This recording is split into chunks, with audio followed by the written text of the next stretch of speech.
ായിരുന്നു. ഞാൻ ഓൾറെഡി പറഞ്ഞിട്ടുണ്ടായിരുന്നു ആൾക്ക് 3 കുട്ടികളുണ്ട് എന്നുള്ള കാര്യം. ഒരു പൊടിക്കുഞ്ഞും ആ സംഭവം നടക്കുന്ന സമയത്ത് ആളുടെ കയ്യിലാണ്. ഇളയ കുട്ടിയും ആളുടെ അമ്മയുടെ അടുത്താണ്. മൂത്ത കുട്ടി ഭക്ഷണം പോലും അന്നത്തെ ദിവസം കഴിക്കാൻ പറ്റാണ്ട് ആളെ കരഞ്ഞ് ആകെ പ്രശ്നമാക്കിയിട്ട് മൂത്ത കുട്ടീനെ കൊണ്ട് ഒരു സുഹൃത്തിന്റെ വീട്ടിലേക്ക് പോയിരിക്കായിരുന്നു ആ സമയത്ത്. അപ്പൊ നിങ്ങൾക്ക് ആക്ച്വൽ ട്രൂത്ത് എന്താണെന്ന് അറിയാം. പ്രശ്നം നടന്നപ്പോ ഈ ലിറ്റിയുടെ ഹസ്ബൻഡ് ഇതൊന്നും മൈൻഡ് ചെയ്തില്ലേ? ഇല്ല. അങ്ങേര് എന്ത് ചെയ്തോണ്ടെന്ന്? അങ്ങേര് പിടിച്ചു മാറ്റി ചില സമയത്ത് പിടിച്ചു മാറ്റണ്ടായില്ല. ആ വീഡിയോയിൽ അങ്ങേര് ഏതാണ്? It's me Danny. നമ്മൾ ഇന്നൊരു വീഡിയോ ഇട്ടായിരുന്നു രാവിലെ, ചിയേഴ്സ് വിത്ത് ആഷിൻ്റെ ഒരു വീഡിയോ. ഓക്കെ, ആ വീഡിയോയ്ക്കകത്ത് ആ യുവതിക്കുണ്ടായ പ്രശ്നങ്ങളും കാര്യങ്ങളുമാണ് നമ്മൾ സ്ട്രോങ് ആയിട്ട് കുറേ ആൾക്കാർ സംസാരിച്ചിട്ടുണ്ടായിരുന്നു. അങ്ങനെ ആയപ്പോൾ തന്നെ ഇപ്പോൾ ഒരു എക്സ്ക്ലൂസീവ് സാധനം നമ്മുടെ യൂട്യൂബർ അതുൽ വ്ളോഗ്സിൻ്റെ ചാനലിൽ വിട്ടിട്ടുണ്ട്. അതായത് ആ തോമസ് എന്ന് പറയുന്ന അദ്ദേഹത്തിന്, അതായത് ഈ ലിറ്റി അടിച്ചെന്ന് പറയുന്ന അദ്ദേഹത്തിൻ്റെ മകൻ, 9ാം ക്ലാസ്സിൽ പഠിക്കുന്ന മകൻ വന്നിട്ട് കുറച്ച് കാര്യങ്ങൾ പറയുന്നത് നമ്മുടെ അതുൽ വ്ളോഗ്സിൻ്റെ ചാനലിൽ വന്നിട്ടുണ്ട്. അപ്പോൾ അത് സംബന്ധമായിട്ടുള്ള കാര്യം നമുക്ക് സംസാരിക്കാം. ആദ്യം നമുക്ക് ലിറ്റി സംസാരിക്കുന്ന വീഡിയോയിലോട്ടൊന്ന് പോയിട്ട് അതുലിന്റെ കിട്ടിയ വോയിസും കാര്യങ്ങളും നമുക്കൊന്ന് വെച്ച് നോക്കാം. എടുക്കാനായിട്ട് വന്നിട്ടുണ്ടായിരുന്നു. വേണോ വേണ്ടയോ എന്ന് വെച്ചിട്ടാണ് അവരിവിടെ വന്നിരിക്കുന്നത്. ഞാൻ ഇന്ന് വീട്ടിലോട്ട് പോയി. എനിക്ക് എന്തെങ്കിലും സംഭവിച്ചു കഴിഞ്ഞാൽ പോലീസിന്റെ അനാസ്ഥയും അതുപോലെ തന്നെ ഈ തോമസ് എന്ന് പറയുന്നതും അവന്റെ കുടുംബക്കാരും ആയിരിക്കും ഇതിന് ഫുൾ ഉത്തരവാദിത്വം. അത് മാത്രമല്ല, ഒരു സ്ത്രീനെ ഇത്രയും അവരുടെ വസ്ത്രങ്ങൾ വരെ അഴിച്ച് ഇത്രയും കാണിച്ചു. എനിക്ക് എല്ലാരെയും ലൈവായിട്ട് കാണിക്കാൻ പറ്റുന്നില്ല. എന്റെ വസ്ത്രം മൊത്തം കീറി വെച്ചേക്കാണ്. എന്റെ ഡ്രസ്സ് ഫുള്ള് പറഞ്ഞ് നിങ്ങളെല്ലാവരും ശ്രദ്ധിച്ചു കേട്ടല്ലോ. നമ്മളും രാവിലെ പറഞ്ഞിട്ടുള്ളതാണ്. അവരെ ഒരുപാട് ഉപദ്രവിച്ചിട്ടുണ്ടായിരുന്നു. സെക്യൂരിറ്റിയുടെ കാര്യങ്ങൾ നമ്മൾ വിളിച്ചു പറഞ്ഞു. ഓക്കെ, അതുപോലെ തന്നെ അവരുടെ കസിനാണ് ഈ പറഞ്ഞ യൂട്യൂബർ ഈ ചീസ് വിത്ത് ഹാഷ്. അവരും കുറച്ച് കാര്യങ്ങൾ, അതായത് അവരുടെ യഥാർത്ഥ പേര് ഐശ്വര്യ ബാബു എന്നാണ് സത്യം പറഞ്ഞാൽ. അവരെ പോലുള്ള ഒരാൾ, ഇത്രയും സബ്സ്ക്രൈബേഴ്സ് ഉള്ള ഒരാൾ വന്നിട്ട് ഈ കാര്യങ്ങളൊക്കെ വ്യക്തമായിട്ട് പറയുമ്പോൾ സ്വാഭാവികമായിട്ട് എല്ലാവരും വിശ്വസിക്കുന്ന ഒരു കാര്യം തന്നെയാണ്. പക്ഷേ ഇത് അന്തവും ഇല്ല കുന്തവും ഇല്ലാത്ത രീതിയിലാണ് സംസാരിച്ചെന്ന് ഇപ്പോൾ ഏകദേശം നമ്മൾ മനസ്സിലായി വരുന്നുണ്ട്. എന്തായാലും അവർ ഹോസ്പിറ്റലിൽ സംസാരിച്ച കുറച്ചും കൂടെ കാര്യങ്ങൾ ഞാൻ ഇവിടെ നിന്ന് വെച്ച് തരാം. പക്ഷെ അതിനുശേഷം എന്താണ് കാര്യമെന്ന് എനിക്കറിയത്തില്ല. ഇപ്പോൾ വീണ്ടും ഇന്നലെ ഇയാള് എൻ്റെ വീട്ടിൽ കയറി വന്ന്, ഞാൻ താമസിക്കുന്ന, എൻ്റെ ഭർത്താവ് താമസിക്കുന്ന ഞങ്ങളുടെ വീട്ടിൽ കയറി വന്ന് എന്നെയും എൻ്റെ ഭർത്താവിനെയും അടിക്കാൻ വരികയും. ഈ വീഡിയോ കണ്ട സമയത്ത് ഞാൻ അവിടുത്തെ സെക്യൂരിറ്റിക്കാരെ ഓട്ടോറിക്ഷക്കാരെയും പറയാനൊന്നുമില്ല. എൻ്റെ ആ വീഡിയോസ് എടുത്ത് നോക്കുമ്പോൾ നിങ്ങൾക്ക് മനസ്സിലാവും ഏകദേശം കാര്യങ്ങളൊക്കെ. പക്ഷേ അതുലിൻ്റെ ആ ചാനലിൽ കൂടെ ആ വോയിസും കാര്യങ്ങളും കിട്ടിയപ്പോൾ എനിക്ക് സത്യം പറഞ്ഞാൽ ഞാനൊന്നും പറയുന്നില്ല. ഞാൻ അതിലോട്ട് പോവാം. ക്ലാസ്സിൽ പഠിക്കുന്ന തോമസിന്റെ മകൻ പറയുന്ന കാര്യങ്ങൾ നിങ്ങളൊന്ന് കേട്ടു നോക്കും. ചേട്ടാ, എൻ്റെ പേര് ലയൻ തോമസ് എന്നാണ്. ഈ തോമസ് ജോസ് പറഞ്ഞ ആളുടെ മോനാണ്. എൻ്റെ പപ്പയ്ക്കെതിരെ ഒരു വീഡിയോ ഇട്ടുണ്ട് ഈ യൂട്യൂബിൽ. ചിയേഴ്സ് വിത്ത് ആഷ് എന്ന് പറഞ്ഞ ഇതിലാണ്, യൂട്യൂബിൻ്റെ ചാനലിലാണ് ഇട്ടേക്കണത്. അവർ പറഞ്ഞേക്കണത് അവരെ നടുറോഡ് വെച്ച് വീഴ്ത്തി അവരെ അടിച്ചു എന്നൊക്കെയാണ് പറഞ്ഞേക്കുന്നത്. പക്ഷെ ഇതൊന്നുമല്ല കാര്യം നടന്നേക്കുന്നത്. അവർ ഇന്നലെ വൈകുന്നേരം വന്നിട്ട് അവരുടെ അമ്മ ആദ്യം തുടങ്ങി. അമ്മയാണ് ഈ അവിടെ വീഡിയോയിൽ കിടക്കണ ചീസ് താഷ് എന്ന് പറഞ്ഞാൽ ഇതിൽ ലേറ്റസ്റ്റ് ആയിട്ടുള്ള വീഡിയോ ആണ്. ആ വീഡിയോയിൽ കിടക്കണ ആളുടെ അമ്മയാണ് വന്നാണ് എല്ലാം തുടങ്ങിയേക്കുന്നത്. അമ്മയാണ് എൻ്റെ അപ്പനെ അവരെല്ലാവരും കൂടി ചേർന്ന് അത് ഗമിക്കുകയാണ് ചെയ്തത്. അത് കഴിഞ്ഞിട്ട് പോലീസിനൊക്കെ വിളിച്ച് ഇത് ചെയ്തു. അത് കഴിഞ്ഞിട്ട് അപ്പനെ ആശുപത്രി കൊണ്ടുപോയപ്പോൾ അവിടെ അവരുടെ മോൻ വന്ന് അവിടെ പ്രശ്നം ഉണ്ടാക്കി, ബൈക്കൊക്കെ റേസ് ചെയ്ത് എൻ്റെ അപ്പൻ്റെ നേരെ വന്നു. അപ്പം മാറി കൊടുത്തു. എന്നിട്ട് അവരുടെ അമ്മ പോലും മാറാൻ സമ്മതിച്ചില്ല. എന്നിട്ട് അവരെല്ലാവരും കൂടി ചേർന്ന് എൻ്റെ അപ്പൻ്റെ ഡ്രസ്സ് കീറി. ആദ്യം അവരാണ് എൻ്റെ അപ്പൻ്റെ ഡ്രസ്സ് കീറിയത്. അവരുടെ ഡ്രസ്സ് കീറിയതിൻ്റെ കാരണം ഇന്നലെ നടന്ന വഴക്കിൽ അവരും അവരുടെ ആ വീഡിയോയിൽ കാണിച്ചിരിക്കുന്ന കിടക്കുന്ന ആളുടെ അപ്പനും അമ്മയും ഭർത്താവും ആളും കൂടിയും എൻ്റെ അപ്പനും മക്കിട്ട് കയറിയപ്പോൾ അവരുടെ ഭർത്താവ് പിടിച്ചു മാറ്റിയപ്പോഴാണ് ആ ഡ്രസ്സ് കീറിയത്. അതിൻ്റെ വീഡിയോ എൻ്റെ കയ്യിലുണ്ട്. എൻ്റെ അപ്പനെ അവർ മറിച്ചിട്ടുണ്ടതിൻ്റെ എല്ലാത്തിൻ്റെയും വീഡിയോ എൻ്റെ കയ്യിലുണ്ട്. ഇപ്പം അവർ കേസ് കൊടുത്തേക്കുകയാണ്. എന്നിട്ട് അവർ വീഡിയോ ഇട്ടിട്ടുണ്ട്. എൻ്റെ അപ്പനാണ് ഇതിൻ്റെ എല്ലാത്തിനെയും ഇത് ചെയ്തേക്കുന്നതെന്ന് പറഞ്ഞു. അപ്പം അതിനൊന്ന് ഇത് ചെയ്യാനായിട്ടാണ്. ഇതിലത്തെ മഞ്ഞ ചുരിദാറിട്ട ആളാണ് ആള്. എൻ്റെ അപ്പനാണ് ഇത് ചെയ്തതെന്ന് പറഞ്ഞ് വീഡിയോ ഇട്ടേക്കുന്നത് അതല്ല, വീഡിയോ ഇട്ടേക്കണേൽ കിടക്കണ ആള്. എൻ്റെ ലിങ്ക് ഞാൻ അയച്ചുതരാം ചേട്ടന്. എന്നിട്ട് ഇവരുടെ ഭർത്താവ് എൻ്റെ അപ്പൻ്റെ അനിയനാണ്. എന്നിട്ടാണ് ഇതൊരു പൈസയുടേതാണ്. അത് കഴിഞ്ഞിട്ട് പൈസ അവർ തരില്ലെന്ന് പറഞ്ഞിട്ട് അവരാണ് എൻ്റെ അപ്പനെ മെക്കിട്ട് കയറുന്നത്. ആശുപത്രിയിലും വന്ന് തല്ലി, എല്ലാണ്ടും തല്ലി. അവരെ എൻ്റെ അപ്പൻ്റെ വീട്ടിൽ വന്നിട്ട് ഇത് തുടങ്ങുന്ന സമയത്ത് അവരെ എൻ്റെ അപ്പൻ്റെ വീട്ടിൽ വന്ന് വെല്ലുവിളിച്ച് എൻ്റെ അപ്പനെ പുറത്തേക്ക് ഇറക്കിയിട്ടാണ് അവർ 4 പേരും കൂടിയും ഒരു പെണ്ണുങ്ങളുടെ മുമ്പിൽ എടുത്തിട്ടാണ് ഇതൊക്കെ ചെയ്തത്. അവരുടെ അമ്മയും അവരും കൂടിയാണ് എൻ്റെ അപ്പനെ ആദ്യം തല്ലിയത്.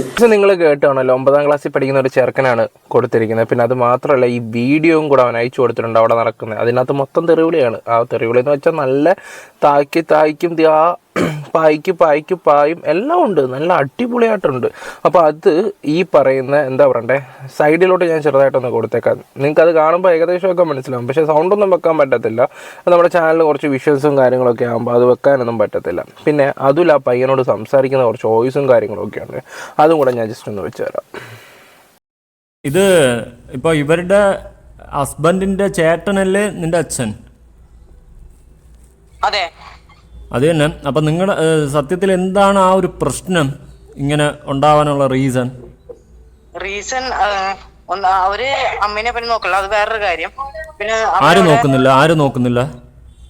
അവര് സ്ത്രീയുടെ ഭർത്താവും ലിറ്റി എന്ന് പറയുന്ന എന്റെ അപ്പന്റെ അമ്മേനെയും അപ്പനെയും നോക്കുന്നില്ല. അവര് വാടകയ്ക്ക് പോയി, നോക്കാൻ പറ്റില്ല എന്നൊക്കെ പറഞ്ഞു. പിന്നെ വേറെ കാര്യം, എന്റെ അപ്പൻ്റെ അവര് പൈസ വാങ്ങിച്ചിട്ടുണ്ട്. പക്ഷെ അത് അവര് തിരിച്ചു തരുന്നില്ല. എത്ര രൂപ? ആദ്യം 1.25 ലക്ഷം രൂപ ഒക്കെ വാങ്ങിച്ചിട്ടുണ്ട്. പക്ഷെ അത് 1 വർഷം പോലീസ് കേസ് ആയിട്ട് അത് 36,000 രൂപ എന്ന് പറഞ്ഞു. എന്നിട്ട് അതിൽ നിന്ന് അപ്പൻ 3000 രൂപ ചോദിച്ചിട്ടുണ്ടായിരുന്നുള്ളൂ, അത്യാവശ്യം ആയതുകൊണ്ട്. പക്ഷെ അത് അവർക്ക് തരാൻ പറ്റിയില്ല. അത് ചോദിച്ചു കഴിഞ്ഞാൽ അവര് വീഡിയോ എടുത്ത് പോലീസ് സ്റ്റേഷനിൽ കൊണ്ടുപോകാനായിട്ട് വീഡിയോ എടുക്കും. ചോദിക്കാൻ ചെല്ലുമ്പോ അവര് വീഡിയോ എടുക്കും. വീഡിയോ എടുത്ത് പോലീസ് സ്റ്റേഷനിൽ കൊണ്ടുപോകും. എന്നിട്ട് ഇപ്പം റീസൺലി ഇങ്ങനെ ഒരു വഴക്കുണ്ടാവാനുള്ള റീസൺ അവര് ഇന്നലെ വന്നപ്പോ തന്നെ എന്റെ അമ്മച്ചിനെ വേണ്ടി കാപ്പിച്ചു പോയി അമ്മച്ചിനെ അടിക്കാൻ ചെല്ലുകയും ചെയ്തു അവരുടെ അമ്മ. അത് എന്നിട്ട് എന്റെ അപ്പനെ വിളിച്ചിട്ട് വെല്ലുവിളിക്കായിരുന്നു. വീട്ടിലിരിക്കണ എന്റെ അപ്പനെ വെല്ലുവിളിച്ച് പുറത്തേക്ക് ഇറക്കിയിട്ട് 4 പേരും കൂടി വന്ന്. ആദ്യം അവരുടെ അമ്മയും വന്നു, പിന്നെ ആ സ്ത്രീയും വന്നു, എന്റെ അപ്പം വന്നു. നീ എന്ത് വീടാന്ന് പറഞ്ഞ് വീട്ടില്. അത് കഴിഞ്ഞിട്ട് എന്നിട്ട് എന്റെ അപ്പൻ തളർന്ന് വീണു കഴിഞ്ഞിട്ട് അവരുടെ അപ്പനെ അവിടെ നിക്കണ്ടായി. അത് കഴിഞ്ഞിട്ട് എന്നിട്ട് അവരുടെ അപ്പനെ വയ്യാന്ന് പറഞ്ഞ് അവരുടെ അപ്പൻ അവിടെ കിടന്നേക്കണു.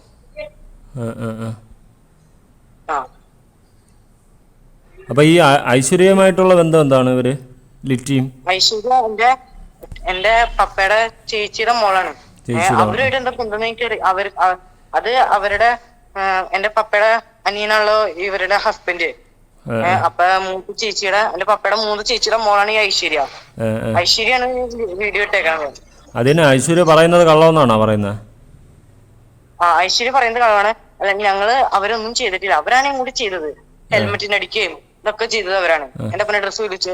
ഇത് ഇപ്പം നിങ്ങൾ ബ്രോയുടെ അച്ഛനും ഈ പറയുന്ന ലിറ്റിയുമായിട്ട് പ്രശ്നം നടന്നപ്പോ ഈ ലിറ്റിയുടെ ഹസ്ബൻഡ് ഇതൊന്നും മൈൻഡ് ചെയ്തില്ലേ? ഇല്ല. അങ്ങനെ എന്ത് ചെയ്തോണ്ടെന്ന് അങ്ങേര് പിടിച്ചു മാറ്റി കുടിക്കായിരുന്നു. ചില സമയത്ത് പിടിച്ചു മാറ്റണ്ടായില്ല. ആ വീഡിയോയിൽ അങ്ങനെ ഏതാണ്? അവരെ അത് കഴിഞ്ഞിട്ട് എന്റെ അപ്പനെ മറച്ചിട്ടിട്ട് പിടിച്ചു മാറ്റിയപ്പോഴാണ് അവരുടെ ഡ്രസ്സ് കീറിയത്. അല്ല, വീഡിയോ ഞാൻ അയക്കുന്നുണ്ട്, അതിലുണ്ട്. ഇതിനു മുന്നേയും ഇതുപോലെ വഴക്ക് നടന്നിട്ടുണ്ടെന്ന് ലിറ്റി പറയുന്നുണ്ടല്ലോ, അതിലെന്താണ് വ്യത്യാസത? അത് ഈ പൈസയുടെ കാര്യത്തിൽ തന്നെ അവർക്ക് കൊടുത്തോളാന്നാണ് ആദ്യം പറയുന്നത്. അവര് പോലീസ് സ്റ്റേഷനിൽ ചെല്ലുമ്പോ തരാനുണ്ട്, തന്നോളാന്ന് പറയും. ഇതാണ് സംഭവിക്കുന്നത്. ഞങ്ങൾ ചോദിക്കുമ്പോ അവർക്ക് കൊടുത്തിട്ടുമില്ല, അവർ അറിഞ്ഞിട്ടുമില്ല എന്നാണ് അവര് പറയുന്നത്. പക്ഷെ പോലീസ് സ്റ്റേഷൻ ചെല്ലുമ്പോ അവര് മാറ്റി പറയും. ഇവരിങ്ങനെ അമ്മച്ചിയുടെ അപ്പച്ചന്റെ അടുത്ത് ഒച്ചെടുക്കുന്ന കാരണം കൊണ്ട് ഇവര് തമ്മിലും വഴക്കുണ്ടാവണ കാരണം കൊണ്ട് ഈ വാടകയ്ക്ക് പോയി വന്നേ. പിന്നെ ഇവര് എനിക്ക് പഠിക്കാൻ പോലും പറ്റണ്ടായില്ല. അവിടെ ഇന്നും ഒച്ചപ്പാടായിരുന്നു എന്റെ പപ്പയുടെ അമ്മയുടെ അടുത്തും അപ്പന്റെ അടുത്തും. നീ ഇപ്പൊ ഏത് ക്ലാസ്സില്? ഞാൻ 9ലാണ്. 9-ലോ? എന്റെ അനിയത്തിക്ക് അത് കാരണം പനി വരെ വന്നിട്ടുണ്ട്. മര്യാദക്ക് ഉറങ്ങാത്തോണ്ടും ഈ ഒച്ചപ്പാട് കേട്ട് പേടിച്ചിട്ടും.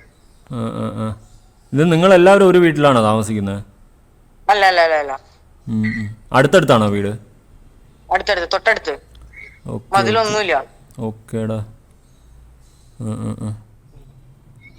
അപ്പം നിനക്ക് ഒരു മോൻ തന്നെ, നീ ഒരു ആള് തന്നെ? അല്ലല്ല, എനിക്കൊരു അനിയത്തി ഉണ്ട്, ഓക്കെ ഓക്കെ ഓക്കെ 1 വയസ്സായിട്ടുള്ള. ഓക്കെ ഓക്കെ ഓക്കെ എന്തായാലും ഓക്കേടാ. ഞാനിത് എന്തായാലും നീ സംസാരിച്ചതും കൂടി ഞാൻ വീഡിയോയിൽ വയ്ക്കാം. എന്തായാലും നിങ്ങളുടെ സൈഡും കൂടി കേൾക്കണമല്ലോ ആൾക്കാർ. ആ ഓക്കേടാ. അപ്പോൾ ഇതാണ്. ഓക്കെ, എന്താ ശരി. ഓക്കേടാ, ബൈ. എന്തെങ്കിലും ഉണ്ടെങ്കിൽ വിളിക്കാം. ഒരു 9ാം ക്ലാസ്സുകാരൻ പറഞ്ഞതാ. ഞാൻ പിന്നെ ഒരു കാര്യം എടുത്തു പറയട്ടെ. ഇപ്പം നമ്മുടെ ഐശ്വര്യ വന്നിട്ടൊരു വീഡിയോ ഇട്ടിട്ടുണ്ട്. അതാ എനിക്ക് കുറച്ചും കൂടെ എന്താ പറയണ്ടേ, ദേഷ്യമാണോ സങ്കടമാണോ, എങ്ങനെ വിശ്വസിക്കും ഇങ്ങനെയൊക്കെ ആണെങ്കിൽ? ഞാൻ ആദ്യം തന്നെ ഞാൻ കേരള പോലീസിനോടും അങ്കമാലി പോലീസിനോടും സെക്യൂരിറ്റിയോടും മാപ്പ് പറയാം. കഴിഞ്ഞ വീഡിയോയിൽ ഞാൻ എന്തൊക്കെയാണ് ഞാൻ വിളിച്ച് പറഞ്ഞു, സത്യം പറയാലോ. കാരണം ഐശ്വര്യയുടെ വീഡിയോയ്ക്ക് അത് ഇപ്പോൾ ഐശ്വര്യ പറയുന്ന കുറച്ച് കാര്യങ്ങളുണ്ട്. തമ്പലയിലൊക്കെ ഒന്ന് കാണണം. യൂട്യൂബേഴ്സ് എന്തൊക്കെയോ വായി തോന്നി വിളിച്ച് പറയുന്നതായിട്ട് പറയുന്നു. അതിൻ്റെ ഇടയ്ക്ക് ഈ പയ്യനൊരു കാര്യം പറഞ്ഞ വോയിസിനകത്ത് ഈ പറയുന്ന ലിറ്റിയുടെ ഹസ്ബൻഡ് അവിടെ പിടിച്ചു മാറ്റുകയായിരുന്നു. പിന്നെ ഇടയ്ക്ക് അയാൾ പിന്നെ കുറച്ചു നേരം നോക്കി നിന്നു എന്നൊക്കെ പറയുന്നുണ്ട് ആ ചെറുക്കനെ. ഐശ്വര്യ വന്നിട്ട് പറഞ്ഞത് 3 കുഞ്ഞുങ്ങളെയും കൊണ്ട് സുഹൃത്തിന്റെ വീട്ടിലാണെന്നാ പറഞ്ഞത്. അതൊന്ന് ഞാൻ വെച്ച് തരാം. കിട്ടിയതിന് ശേഷമാണ് നമുക്ക് വീഡിയോ ഔട്ട് ചെയ്യാൻ പറ്റുള്ളൂ. അപ്പൊ അതിന് മുന്നേ ആയിട്ട് ഹസ്ബൻഡ് എവിടെയായിരുന്നു എന്ന് ചോദിച്ചിട്ട് ഒത്തിരി പേര് കമന്റ് ആയാലും ചെയ്തിട്ടുണ്ടായിരുന്നു. ഞാൻ ഓൾറെഡി പറഞ്ഞിട്ടുണ്ടായിരുന്നു ആൾക്ക് 3 കുട്ടികളുണ്ട് എന്നുള്ള കാര്യം. ഒരു പൊടിക്കുഞ്ഞും ആ സംഭവം നടക്കുന്ന സമയത്ത് ആളുടെ കയ്യിലാണ്. ഇളയ കുട്ടിയും ആളുടെ അമ്മയുടെ അടുത്താണ്. മൂത്ത കുട്ടി ഭക്ഷണം പോലും അന്നത്തെ ദിവസം കഴിക്കാൻ പറ്റാണ്ട് ആളെ കരഞ്ഞ് ആകെ പ്രശ്നമാക്കിയിട്ട് മൂത്ത കുട്ടീനെ കൊണ്ട് ഒരു സുഹൃത്തിന്റെ വീട്ടിലേക്ക് പോയിരിക്കായിരുന്നു ആ സമയത്ത്. അപ്പൊ നിങ്ങൾക്ക് ആക്ച്വൽ ട്രൂത്ത് എന്താണെന്ന് അറിയില്ല ഈ സംഭവം. ആൾ ഇത്രയും മാനസികമായി തളർത്തുന്ന രീതിയിലുള്ള സംസാര ശൈലികൾ ദയവ് ചെയ്ത യൂട്യൂബേഴ്സ് നിങ്ങൾ ഒഴിവാക്കുക. ഇത്ര രീതിയിലുള്ള ഭർത്താക്കന്മാരെ, എസ്പെഷ്യലി ഹെൽനാസ് പാട്ടൊക്കെ, നിങ്ങൾക്ക് എന്താണ് അയാളുടെ ഭർത്താവിനെ കുറിച്ച് പറയുന്നത്? ഞാൻ ഓൾറെഡി ഇതിന് മുന്നേ എൻ്റെ ഒരു വീഡിയോയിൽ നിങ്ങൾ കാര്യം അറിയാതെ ഓരോ കാര്യങ്ങൾ സംസാരിക്കുന്നതിനെ കുറിച്ച് ഞാൻ റിയാക്ട് ചെയ്തതാണ്. ഇന്ന് നിങ്ങൾ എനിക്ക് ഇൻസ്റ്റാഗ്രാമിൽ മെസ്സേജ് അയച്ചത് എനിക്ക് റിപ്ലൈ തരാൻ തോന്നിയില്ല. എന്ത് കാര്യം തോട്ടിയിട്ട് പിടിച്ച് അതൊരു കണ്ടന്റ് ആക്കി ഇടുന്ന നിനക്കൊന്നും എനിക്ക് റിപ്ലൈ തരണമെന്ന്. നിങ്ങളത് കേട്ട് കാണുമല്ലോ. ആരെ വിശ്വസിക്കും സത്യം പറഞ്ഞാലോ? ആ കൊച്ചൻ അവിടെ നിന്ന് കണ്ട കാര്യങ്ങളും അവൻ്റെ ഈ വീഡിയോസും കാര്യങ്ങളും ഒക്കെ ഇരിപ്പുണ്ട്. ഇവരെങ്ങനെ നമ്പാൻ പറ്റും? 14-5 ലക്ഷം സബ്സ്ക്രൈബേഴ്സ് ഉള്ള ഒരാളാണ് വന്നിട്ട് ഇത് പറയുമ്പോൾ സോഷ്യൽ മീഡിയയിൽ ഓക്കെ ഇത്രയും ഒരു ഫേമിൽ നിൽക്കുന്ന ഒരാൾ വന്ന് പറയുമ്പോൾ എല്ലാവരും വിശ്വസിക്കുന്നത് തന്നെയാണ്. ഇതിപ്പോൾ മാടിനെ പട്ടിയാക്കുന്നതും പട്ടിയെ ആടാക്കുന്നതും പോലെയുള്ള ഒരു പ്രവൃത്തിയാണല്ലോ ചെയ്യുന്നത്. എന്നിട്ട് ഈ പറയുന്ന യൂട്യൂബേഴ്സിനെ കുറ്റം പറയുന്നത്, ഹെലനെ പറയുന്നു, അവരെ പറയുന്നു. അതെന്താണെന്ന് അറിയത്തില്ല, ഹെലൻ്റെ വിഷയങ്ങളും കാര്യങ്ങളൊക്കെ അവരെന്തെങ്കിലും പറഞ്ഞു കാണുമായിരിക്കും. പക്ഷേ നിങ്ങൾ ആദ്യം ഒരു സ്വന്തമായിട്ടൊരു സ്റ്റാൻഡ് ഉണ്ടാക്കാൻ പഠിക്കണം. നിങ്ങൾക്കൊരു നിലപാടില്ലാത്ത രീതിയിൽ നിങ്ങളിപ്പോൾ വന്ന് സംസാരിക്കുന്നത് നിങ്ങളെങ്ങനെ വിശ്വസിക്കും? എനിക്ക് തോന്നുന്നില്ല നിങ്ങളുടെ ഭാഗത്ത് ന്യായം ഉണ്ടോയെന്ന്. കാരണം നിങ്ങളിപ്പോൾ പറയുന്നതല്ല പിന്നെ പറയുന്നത്. ആ കൊച്ചൻ്റെ വീഡിയോയും കൂടെ നമുക്ക് കാണാൻ ഇടയുകൊണ്ടാണ്.